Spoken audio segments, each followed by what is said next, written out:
వస్తున్నా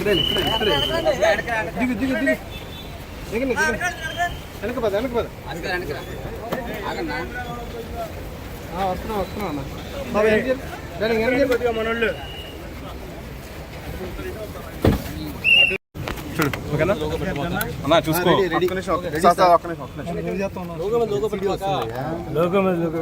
ఓకేనా చూసుకో బయట పెట్టి మన లోగో రెడీ సార్. గన్నవరం మాజీ శాసనసభ్యుడు వల్లభనేని వంశీమోహన్ గారిని రాత్రి నుంచి కూడా పాత్రికేయ ప్రపంచం మీరే సాక్ష్యంగా చూస్తున్నారు. నిన్న రాత్రి ఆయన భార్య లేకపోతే మాలాంటి స్నేహితులు పార్టీ కార్యకర్తల కంటే కూడా ముందుగా వంశీ దగ్గరకు చేరుకున్నది, వంశీ పరిస్థితిని బయటికి చెప్పింది కూడా మీడియా ప్రపంచమే. ఈ రోజు కూడా ఇక్కడ హాస్పిటల్ దగ్గర జరిగిన తొంతంతా కూడా మీరే చూశారు.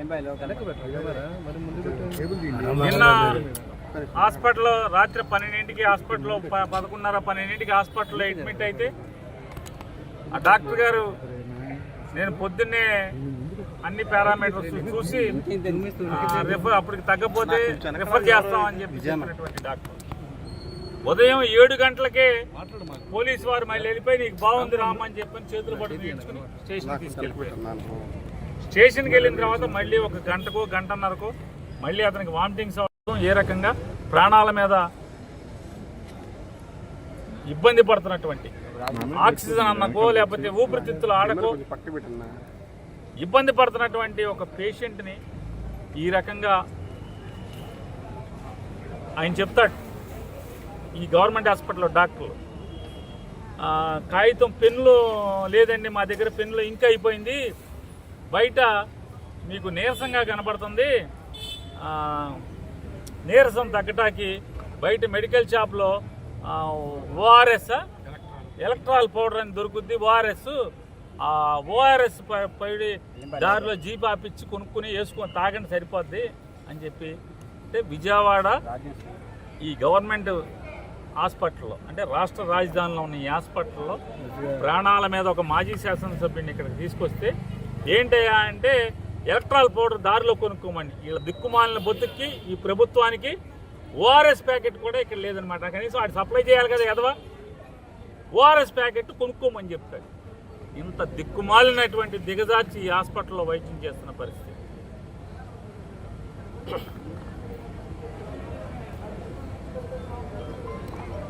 అంటే ఒక్కొక్కడి చావుకి లేకపోతే ఒక్కొక్కడి పతనానికి ఒక కారణం అవుతుంది. నాడు ఎన్టీ రామారావు పతనానికి వంగవీటి రంగా గారి మరణం కారణమైతే ఖచ్చితంగా వంశీకి ఏమన్నా అవనండి మీ కుట్రల వల్ల వంశీ మరణమే మీ ప్రభుత్వాన్ని బలికి పోతుంది, మీకు బలి తీసుకుంటుందని కూడా మీకు హెచ్చరిక జారీ చేస్తూ, ఎంత దౌర్భాగ్యులంటే వీళ్ళు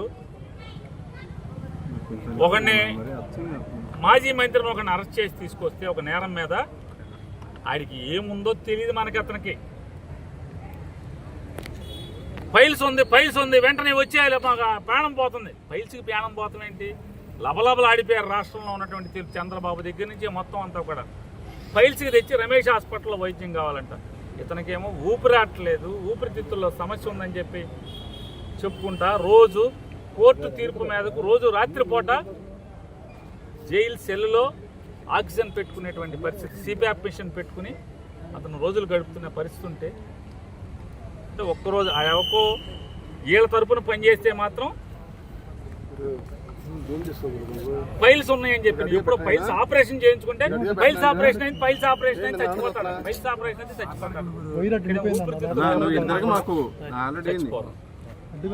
ఏంటి కేసు వంశీ మీద కేసు అంటే చంద్రబాబును ముఖ్యమంత్రిగా ఉన్నప్పుడు వల్లభనేని వంశీ తెలుగుదేశం పార్టీ ఎమ్మెల్యేగా ఉండి దొంగ పట్టాలు పంచిపెట్టాడనేటువంటి అభియోగం అంట. మరి ఆ ప్రభుత్వాన్ని నడిపిన ముద్దాయి చేయిద్దా? అప్పుడున్న రెవెన్యూ మినిస్టర్ని ముద్దాయిని చేయిద్దా? తప్పుడు ప్రభుత్వం మీదే కదా. మీరు ఏవేదైతే వాళ్ళ వంశీ మీద అభియోగం చేస్తున్నారో దొంగ పట్టాలు పుట్టించి పట్టాలు పంచిపెట్టాడు తెలుగుదేశం ప్రభుత్వంలో అని చెప్పాను, దానికి కారణం మీరే కదా. మరి మీరు ముద్దాయిలు అవరా? తండ్రి కొడుకులు ముద్దాయిలు అవరా? కాబట్టి మీ ఏపోడు అంటే మీ జెండా మోస్తే ఏ పాపాలు చేసినా పర్లేదు, మీ జెండా మోస్తే పాపాలు చేసిన వాడికి 10 రోజుల క్రితం పైల్స్ ఆపరేషన్ అయితే అది ప్రాణం పోతుంది. వంశీకి మాత్రం ఊపిరితిత్తులు ఇబ్బంది ఉన్నా కూడా ఇక్కడ వైద్యం ఇవ్వకూడదు. ఇటువంటి దుర్మార్గ పోకడలు ఈ ప్రభుత్వంలో జరుగుతున్నాయి. దేన్నైనా వైఎస్ఆర్ కాంగ్రెస్ పార్టీ జెండా మోసేవాడు. నిన్న ఒకరిని చూసాం మనం దాచేపల్లిలో. పశువు కంటే హీనంగా భాస్కర్ రావు అనే ఒకడు తెలుగుదేశం వాడి కారు వేసుకొచ్చి మఫ్టీ బట్టల్లో ఎక్కించుకెళ్ళి ఏ రకంగా కొట్టారో మొత్తం ప్రపంచం అంతా చూసింది. ఇవాళ ఇక్కడ ఈ మత్తు డాక్టర్ హాస్పిటల్లో ఉద్యోగం వచ్చిన కాడి నుంచి ఈ బెదవాడ హాస్పిటల్లోనే ఉద్యోగం అంటే ఎంతమందికి చెంచాగిరి చేసి ఎంతమందికి ఏమేం చేస్తే ఒక ప్రభుత్వ ఉద్యోగి చేరిన చోట నుంచి బెదవాళ్ళని ఇన్నాళ్ళు ఎందుకుంటాడు ఈ మత్తు డాక్టర్. ఇట్లాంటి వాళ్ళు ఇట్లాంటి దగులుబాజీ పనులు చేయబట్టి ఉంటారు. ఒక ప్రాణం మీదకి వచ్చినటువంటి ఒక పేషెంట్ వస్తే మరి బాధ్యత గలవాడు ఈ రకంగా దుర్మార్గంగా కిరాతకంగా రాజకీయాలు ఎవడో రాజకీయ కోసం ఎవడో మానసిక ఆనందం కోసం ఇట్లాంటి ఉద్యోగస్తులందరూ ఆ భాస్కరరావు గారి కానీ లేదా ఈ మొత్తోడు కానీ ఖచ్చితంగా మీరు అనుభవించే ఇంతకింతకు అనుభవించే రోజు మాత్రం వచ్చి తీరుతుందని భాస్కరరావు గారికి చెప్తున్నా, ఈ మొత్తోడికి చెప్తున్నా. జై జగన్.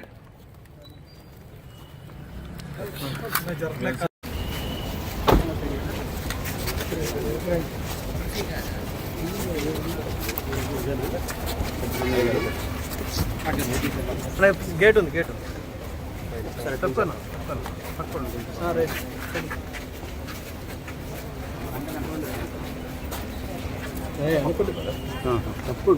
దగ్గరగా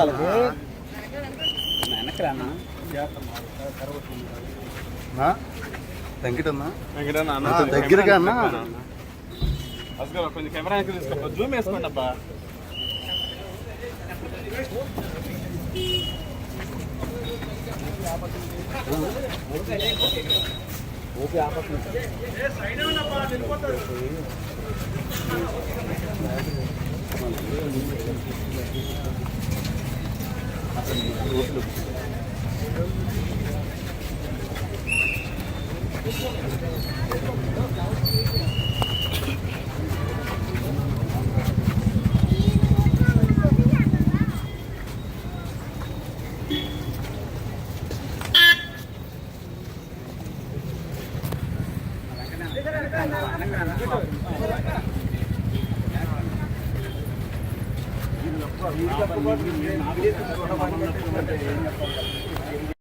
గత కొన్ని రోజులుగా మాజీ శాసనసభ్యులు వల్లభనేని వంశీ గారు వైఎస్ఆర్ కాంగ్రెస్ పార్టీ నాయకులు ఏ విధంగా జైల్లో అనారోగ్యానికి పాల్పడుతున్నారన్నది మనందరం కూడా చూస్తున్నాం.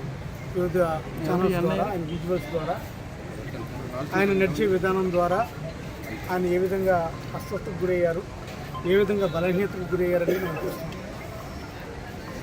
ఏదైనా ఒక మనిషి రిపీటెడ్గా హెల్త్కి పోయి హెల్త్ బాగోలేక వామిటింగ్స్ అవుతూ కాన్షియస్ లేక ఎక్కడ పడితే అక్కడ పడిపోతూ ఉన్న మనిషిని కూడా జ్యుడిషియల్ రిమాండ్ రూపంలోనో లేకపోతే కస్టడల్ రిమాండ్ రూపంలోనో పోలీసులు కోర్టుల చుట్టూ తిప్పుతూ ఒక కేసు కాదు, 2 కేసు కాదు, 3 కేసులు కాదు, అనేక మంది కేసులు పెడతారు. ప్రతి కేసులోనూ బెయిల్ వస్తుంటే బెయిల్ వచ్చే క్రమంలో మరొక కేసు పెడుతూ పీటీ వారెంట్లు పెడుతూ ఒక మనిషిని ఏ విధంగా హింసించాలో, ఏ విధంగా టార్చర్ చేయాలన్నది కొంతమంది పెద్దలు దీని మీద పన్నాగం పండి ఎట్టి పరిస్థితుల్లో కూడా వంశీ గారిని మరింత టార్చర్ పెట్టాలి, మరింత హింసించాలని చెప్పి అని వాళ్ళు తరించి ఈ విధంగా టార్చర్ చేస్తున్నారు. ఏ మనిషికైనా సరే ఒక హ్యుమానిటేరియన్ నేచర్ ఉంటుంది, ఎంతో కొంత హ్యూమన్ టచ్ ఉంటుంది. మనిషి అనారోగ్యం పొందినా సరే, అనారోగ్యం పాలైనా సరే, మాకు హింసించడమే ప్రధాన ధ్యేయం, మేము హింసిస్తాం, మేము టార్చర్ పెట్టడమే మా ప్రధాన ధ్యేయం అని చెప్పి ఈరోజు కొంతమంది ప్రభుత్వంలో పెద్దలు ఆయన మీద ఇటువంటి ఎటువంటి చర్య అనాలో అర్థం కావట్లేదు. అటువంటి చర్యకు పాల్పడుతున్నాడు. ఈరోజు హాస్పిటల్ పాలైనా సరే, ఇన్ఫ్యాక్ట్ హాస్పిటల్లో ఆయనకి అడ్మిషన్కి అవన్నీ అవకాశాలు ఉన్నప్పటికీ కూడా హాస్పిటల్ కూడా మేనేజ్ చేసి ఆయనకి ఎట్టి పరిస్థితుల్లో అడ్మిషన్ రాకూడదని చెప్పి కొంతమంది వ్యక్తులు ఒక మనిషి బాగోపోయినా సరే అడ్మిషన్ నిరాకరించడం అనేది మనం చూస్తున్నాం. ఈ ప్రభుత్వానికి, ప్రభుత్వంలో ఉన్న పెద్దలకు ఇది తగదు. ఎందుకంటే దేనికన్నా ఒక లిమిట్ ఉంటుంది. మనిషి ప్రాణం కన్నా మీకు ఇంకేం కావాలి? మీరు ఒక మనిషి ప్రాణంతో చెలగటమాడుతున్నారు. ఒక మనిషి ప్రాణాన్ని పణంగా పెడుతున్నారు. ఒక మనిషి ప్రాణాన్ని మీరు చాలా ఈజీగా తీసుకున్నారు. అన్నిసార్లు శాసనసభ్యుడికి ఎన్నికయ్యి, అన్నిసార్లు ప్రజలకు సేవ చేసి, అన్నిసార్లు ప్రజల మధ్యలో ఉండి, పోటీ చేసినప్పుడల్లా ప్రతిసారి గెలుస్తూ ప్రజల ఆశీస్సులు పొందిన వ్యక్తిని, ప్రజానాయకుడిని ఈరోజు ఇంత టార్చర్ చేయడం ప్రభుత్వానికి, ప్రభుత్వ పెద్దలకు తగదని తెలియజేస్తారు. సార్, ఎమ్మెల్సీ ప్రోటోకాల్ ఉన్న మీ పట్ల కూడా దృష్టిగా ఎవరు వస్తున్నారు? లోపల రానివ్వట్లేదు. ఇప్పుడు ఆయన వాళ్ళు చెప్పేది ఏంటి? నేను వెళ్ళినా సరే, నేను కలవాలనుకున్నా సరే, జ్యుడిషియల్ రిమాండ్లో ఉన్న ఖైదీని ఎవరు కలవకూడదని చెప్తారు. మంచిదే, మేమేం కలవట్లేదు. మేము కలిసి మేమేదో ఆయన చేయాలని కాదు, దూరం నుంచి చూసి కనీసం మనిషి ఎలా ఉన్నాడు, ఒక మనిషి అంటే ఒక మనిషికి సానుభూతి ఉంటుంది కదా, ఒక హ్యూమన్ టెండెన్సీ ఉంటుంది కదా. ఆ హ్యూమన్ టెండెన్సీలో భాగంగా మనం ఎలా చేయాలి, ఎలా ఉన్నాడో, అదే నా మనిషి ఉన్నాడే, మా పార్టీ నాయకుడు ఉన్నాడే, ఏమైపోయాడే, ఎలా అవుతున్నాడు అని చూడటం కూడా తప్పంటే ఇంకా దానికి అర్థం లేదు. ఏది ఏమైనప్పటికీ కూడా వంశీ గారు తొందరగా కోలుకోవాలి. ఆయన ఆరోగ్యంగా ఉండాలి. ఆయన ఆరోగ్యంగా ఉంటే ఎన్ని కేసులన్నా తట్టుకోగలడం. ముందు ఆయన ఆరోగ్యంగా ఉండాలి. ప్రభుత్వం ఆయన ఆరోగ్యం దృష్ట్యా ఇంకనైనా సరే వేధించడం సరికాదు. ఎప్పుడో గత తెలుగుదేశం ప్రభుత్వంలో పెట్టిన కేసు తర్వాత వైఎస్ఆర్ కాంగ్రెస్ పార్టీ వచ్చింది, మళ్ళీ తెలుగుదేశం ప్రభుత్వం. అప్పుడు తెలుగుదేశం పార్టీలో పెట్టిన కేసు అప్పుడు తప్పు కాదు, ఇప్పుడు మా హయాంలో తప్పు కాదు, కానీ ఇప్పుడు తప్పు వచ్చింది. అంటే 10 సంవత్సరాలు పోయిన తర్వాత కూడా కేసులు వెనక్కి తీసి పీటీ వారెంట్ల కింద అనేక కేసులు వేస్తున్నారంటే దీనికి అర్థం ఏ విధంగా టార్చర్ చేస్తున్నారనేది తప్పకుండా